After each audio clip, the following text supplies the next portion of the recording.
Training camp 2025 is right around the corner for the Denver Broncos. Rookies are scheduled to report tomorrow, and yet two of the more prominent members of this Broncos rookie class remain unsigned. Could holdouts or hold-ins be in the cards for two presumed contributors for the 2025 Denver Broncos? And where does Nikola Jokic rank among the NBA's all-time greats right now?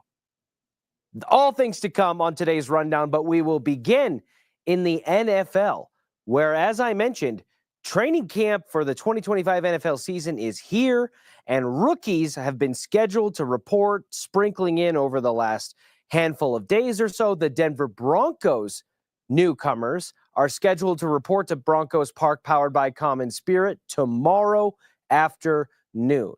Only problem is, I'm not 100% sure everybody's going to show up to work that day, because the Broncos' first-round pick, Jahdae Barron, the cornerback out of Texas, and their second-round selection, 60th overall, Harvey out of UCF, the running back who could presumably be the starter in Week 1 against the Tennessee Titans. Neither player has officially signed their rookie contract, and therefore their status for that report date of tomorrow, when rookies get together for a pre-training camp practice and learning session, is up in the air. This has been an ongoing saga for about a week or so now. Jahdae Barron remains one of, if not the only, first-round picks in the NFL not signed to the team that drafted them. And Harvey, conversely, is one of 30 second-round picks who currently are not signed with their NFL team, the only two who have signed being the reason for the holdout from the other 30.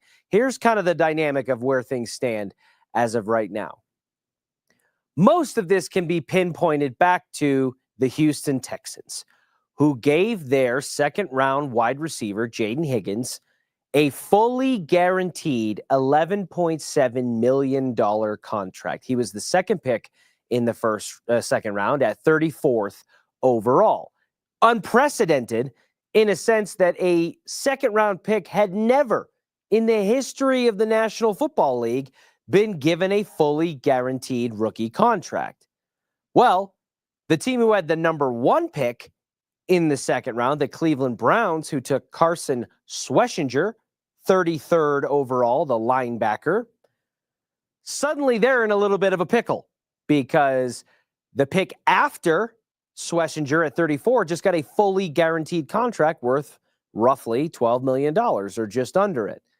So then the Cleveland Browns, who are kind of stuck between a rock and a hard place, do something they probably weren't planning on doing, which is fully guaranteeing their first or second round picks contract in Carson Schwessinger. So the top two picks in the second round now have fully guaranteed contracts, something we're used to when it comes to first round draft picks in the NFL, but never prior to the Houston Texans this past offseason has a second round pick had their contract fully guaranteed. It's been close. We saw Ladd McConkey with the Chargers get a contract that was roughly 92% fully guaranteed outside the first round. But clearly, the representatives for the 30 other teams in the NFL and the agents who they are dealing with are at an impasse as it relates to how these next contract negotiations amongst picks 35 through 64 are going to play out. You can imagine from the owner's perspective, like it would presume that they would be, are not thrilled with the Houston Texans and by extension the Cleveland Browns for fully guaranteeing the second round contracts for those two players, setting NBA precedent in history.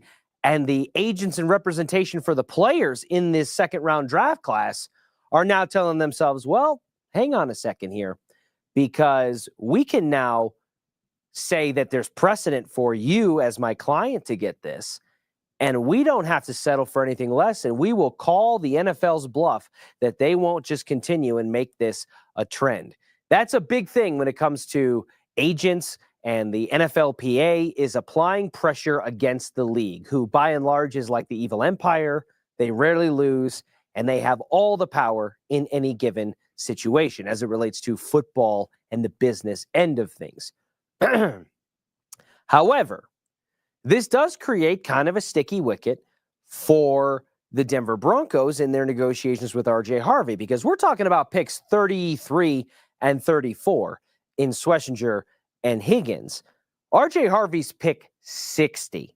And so if picks 35, 36, 37, 38, 44, 48, 52 have not been figured out yet, it's presumed or presumable that RJ Harvey's situation isn't any closer than those. Now, all it takes is one. It takes one player, whether he's drafted 35th or 49th, to crack and to accept a less than fully guaranteed deal. And I would imagine that would be a domino that starts to fall, and you watch more deals start to pop up after that. But for now, this leverage standoff between 30 NFL organizations not named the Browns and Texans and their player representatives and agents that they've been dealing with as a part of this rookie draft class, no one's quite willing to budge yet.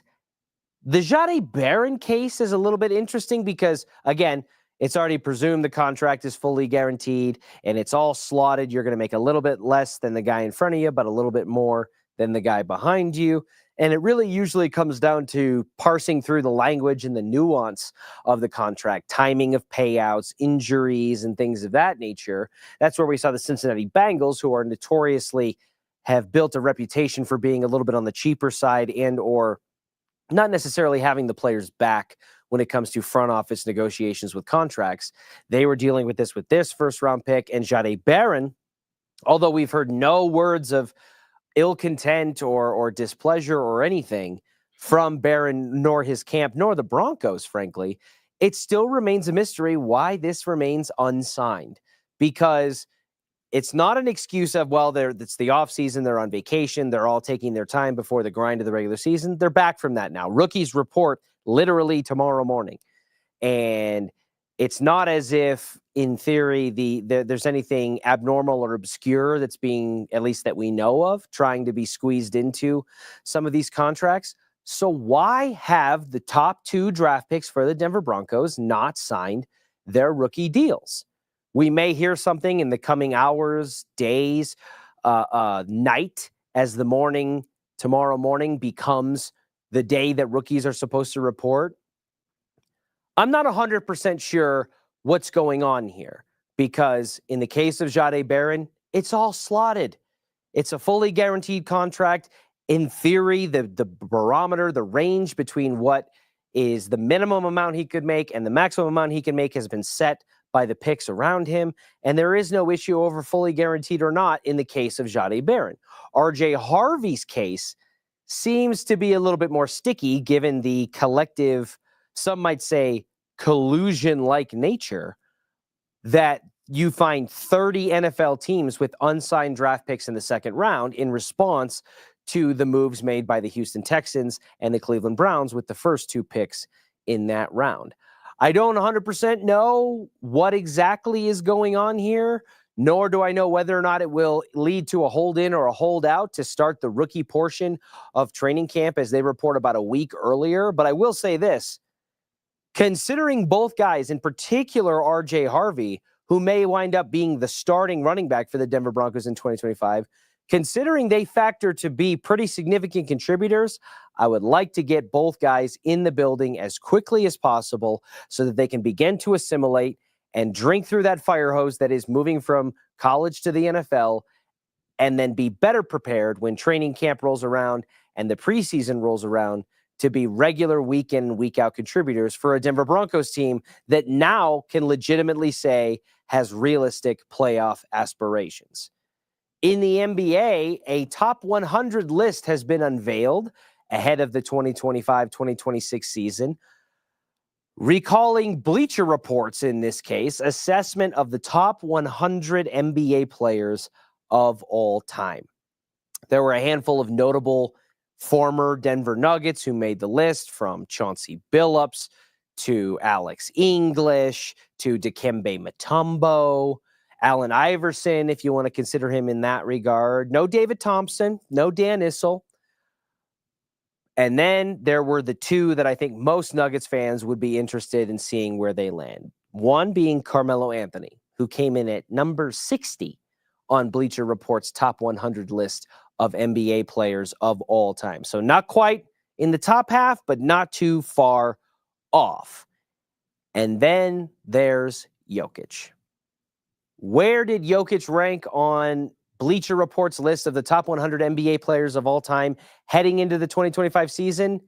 He finished 17th, just behind or just ahead of Dirk Nowitzki, and just behind the likes of Kevin Garnett, Jerry West, the Logo, the Big O, Oscar Robertson, and the newest member of the Houston Rockets, Kevin Durant.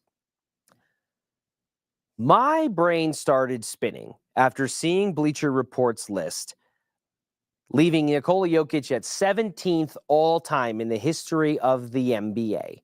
So he's already, in the eyes of at least this national media outlet, and I would presume others would put him right near that ranking, a top 20 player in the history of the National Basketball Association. So let's just say we're living in a world of positivity, and the moves that Jonathan Wallace and Ben Tenzer made this past offseason, shipping Michael Porter Jr. out of town, slicing off a member of that core four in exchange for Cam Johnson and parting ways with a 2032 first-round pick to do it, bringing back Bruce Brown, signing Tim Hardaway Jr. to be a veteran sharpshooter off the bench, finalizing for now the trade for Jonas Valanciunas, which ships Dario Saric to the Sacramento Kings. Let's say these moves provide what was missing for the Nuggets when they lost in 7 games to the Oklahoma City Thunder just this past postseason. How far might Jokic climb up this list next offseason when they do this? Let's say he wins his 4th MVP to go along with an NBA Finals trophy and NBA Finals MVP award. 4-time MVP, Finals, NBA champion and Finals MVP. Let's say the unthinkable happens and they win it. Not unthinkable, I should say. The fantastic happens and they win an NBA title. 2-time champion, I would almost guarantee that a 2-time champion would also mean a 2-time Finals MVP and a minimum of 3 MVPs in his career, with what I would assume to be a season near a triple-double in average of points, rebounds, and assists. Nikola Jokic may very well, at the conclusion of this season, crack the top 15 NBA players of all time. We showed you the list just there with him sitting at 17th, just ahead of Dirk Nowitzki, but just behind Kevin Garnett, Jerry West, Oscar Robertson, and Kevin Durant. So you could genuinely be looking at Nikola Jokic becoming a greater heralded player in NBA history than the man who represents the logo, a decorated champion in Kevin Durant, maybe even Oscar Robertson, who he is often compared to as a big man who is versatile and can do so many different things with the basketball, and nearing the conversation of surpassing one of the best scorers in the history of the NBA in Kevin Durant. We are on the doorstep of what could be a foundationally seismic season for the Denver Nuggets if the moves that John Wallace and Ben Tenzer made this offseason, being as aggressive as they were and being bold enough to ship off a member of their core four to rebuild this team around Jokic, reload it with the weapons around the Joker that he has banged the table for, and then presumably be a little bit better on the defensive end of the court. This could be very well a season that vaults Nikola Jokic into that category. Because for the Joker, it's never been about can he shoulder the load and the burden, especially offensively, to get the Nuggets where they need to go. It's can the rest of the team around him rise to meet his high level of demand, expectation, and quality of play. And when they haven't been able to do that, we've seen the early exits at the hands of the Oklahoma City Thunder, or infamously the Minnesota Timberwolves. And you can go further and further back into the Jokic years to find more examples of that. But I endorse and co-sign Bleacher Report's assessment that right now Nikola Jokic is a top 17 player, top 20 player in the history of the NBA. And I very well think that given the aggressive moves that this front office has made, a leap into the top 15 just after this upcoming season is 100% on the table. It's been a jam-packed week of sports so far in the early onset. As we mentioned, Rookies report tomorrow for the Denver Broncos. We will see and wait with bated breath to find out if Jahdae Barron and Harvey will be among their fellow rookie draft class peers to kick things off for training camp 2025. The Rockies had a wonderful story come to a head, drafting Ethan Holiday, the son of former Rocky Matt Holiday. The Avalanche continue their march toward the regular season. We got an announcement about their season opener, a late night game where Nathan McKinnon's Cole Harbor ties will be in full effect. And the Denver Nuggets, as we mentioned, one of the more aggressive off seasons in their recent franchise history, and something that has so much life and energy and optimism pumping into a 2025 campaign with Nikola Jokic at the helm. We will be back with you tomorrow at noon to recap it all, and we'll see you then.